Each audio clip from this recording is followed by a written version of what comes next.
straight. Okay. Let's go. Let's go. Cuffing season is here. Like, what does that mean to you? Like, are you in the cuff or are you out the cuff? I'm out the cuff. I don't associate myself with cuffing season because I have a different definition of being cuffed. My definition of being cuffed is, I mean, I'm caught, so that means I'm off the market. I'm married. I'm not able to be approached. I understand that. So. Wow. So basically, to you, a cuff is only a cuff if it comes with the ring. The marriage, the commitment. I'm very literal. And right. I've always been told, you know, you're single until you're married. So not even engaged and all that, like until you're married. Because then once you've said those vows and made those commitments, and I mean, I'm wanting to take it seriously. So for richer, for poor, to death do us part, for better, for worse, all that. I feel that. That's real. So I made a question today. You know, I asked some of my people. I said, it's cuffing season. Do you bring your relationship out or do you keep it on the low? Where I was going with that is, in today's time, it seems like your relationship isn't official unless you put it out there or you post or you take pictures, or it's like this underwritten law or rule that if you in a relationship, you have to post your partner. You gotta put them out there. Let's just say you were cuffed in this season. Would you feel like your partner should have photos of you on their social media, or is that? If we're not married or engaged, no, I wouldn't expect it because you never know what's going to happen. I'm not one to do things for other people or for media. I don't need that validation. I feel you. To prove my relationship, because then that's when you let other people into your business and let them see what you got going on just to meddle in it, or who knows? Tell you a crazy story, right? I went through a breakup in like 06. Well, no, 07. But in that same year, I ended up meeting someone. The craziest part about when I met that person is we were like debating for a month. Should we tell people? Should we keep it on the low? Should we tell people? Should we keep it on the low? But back then, Facebook was still kind of just jumping. And it was like, oh, the thing to do was post a picture of you and your, you know what I'm saying? And we were still young, 21, 22. So guess what? We fell into the trap.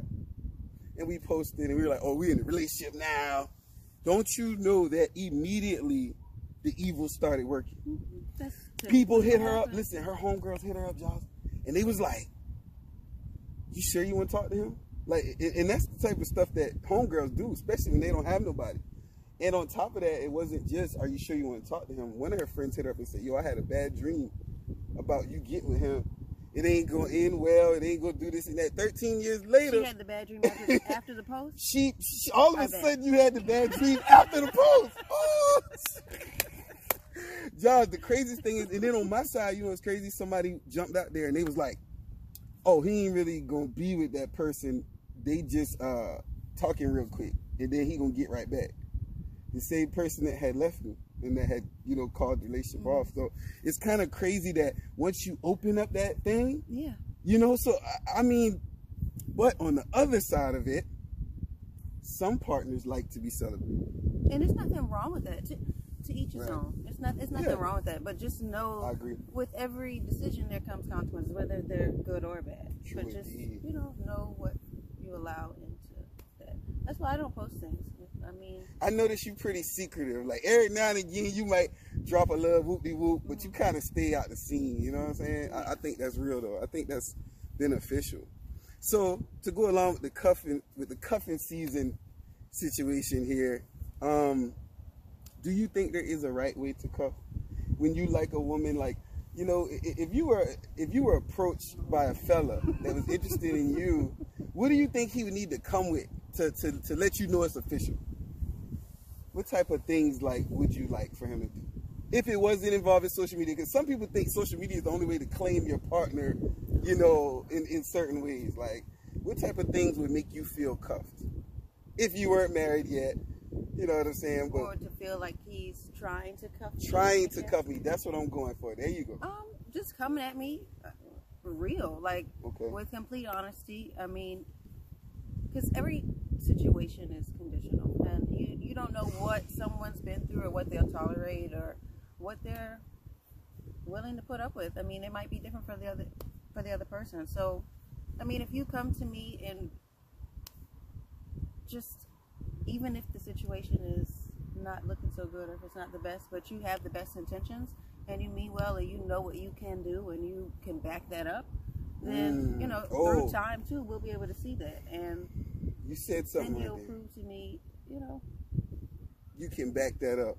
A lot of people, it's the game, and people think that there's no game, but life is in it's big, game in every game. Scheme of things, it's a game. It really is. It's even game to keep your partner once you got him. You still gotta have a little game to even. Some people think that once you can cuff somebody, the game just disappeared. Nah, bro, you gotta keep that knife sharp. But y'all like the chase. Exactly. That's how y'all are made. Right. So okay. The chase. We like the chase. Let's talk about that. Easy girls. I had a debate about this with somebody the other day. They were like, why is it that guys will be in a relationship and still chase? You understand? Somebody was debating me pretty heavy in Snapchat the other day, and they were saying that, guys will have the best pussy in America at home, but they'll still go cheat. So do you think that's related to the chase, or is that something else? A little bit, because people get comfortable. Okay. And that's what drew him in to begin with, was like, oh, you know what, how do I get her attention? How do I get, because, I'm pretty sure she wasn't as easy as she was, being at home. So trying to get her attention and all that, I mean, y'all still like it. And we have to, still keep up appearances, not get comfortable, because we can fall into that too, especially after having kids. And not that I know from personal experience. But you know enough people, you got enough, you know. You still have to make it interesting. Do things together, experience things together. Keep it fresh, because no relationship is easy. I agree. And like what you said about the chase thing, I agree with that 100%. And the other day, I was talking to my boy, and I compared male behavior to being animalistic. But I didn't mean that in a sense of, I'm going to bite you and eat you. I meant animalistic as in a man is kind of designed for that chase. Yes. Which is why guys pass up easy opportunities. Yeah. People always, it's like, she was throwing that thing at me, man. I've been scared. I've heard this in the barbershop so many times, like, she was throwing that thing at me. I was scared. That doesn't mean that a fella does not like an assertive woman, or a woman that will speak first or do, whatnot. Fellas are just thinking that if she's hard to get, it must be something. Mm-hmm. You know what I mean? Like if she's not easily approachable, it must be something. So I think women that keep running into some of the same situations could possibly learn some of that chase stuff or put that back in the game. Don't be so easy. Like, what would you say is a good way to kind of like let a fella know you feeling him, but still see what he's about? You know what I mean? Like, you don't just dive in 100%, but how could you like let a fella know you feeling him, but still not, dive in 100%? A guy knows when he has a woman's attention. Okay. It's not hard. Okay. You said a guy knows how does a guy know when he has a woman's attention? I want to know. I'm a little rusty. I've been out the game. No, for real though, how does a guy know when he has a woman's attention? When you can call her and, spring things on her, and you can call kind of at any time. And accessibility. If she's available, yeah. If she makes herself available to you, then that's deep there. You have her attention. So if a lady is not making herself available to you, that might be a good sign that she's not interested. On the flip side. Definitely. Yeah. Right. So if you keep calling, I saw a female write about this the other day on Facebook, and she was saying, listen, when I tell you that one word answer at the end of the we've had a little chit chat, that one word answer should let you know, look, this is it. Mm-hmm. No emojis, nothing sweet in there. It's just like LOL or okay. And then the guys keep going, and then they make themselves look kind of off, or that's what's the word they like to say, thirsty. They look thirsty then, and it's a bee about to bite out. I see it. That's just trying to get chill and sweet.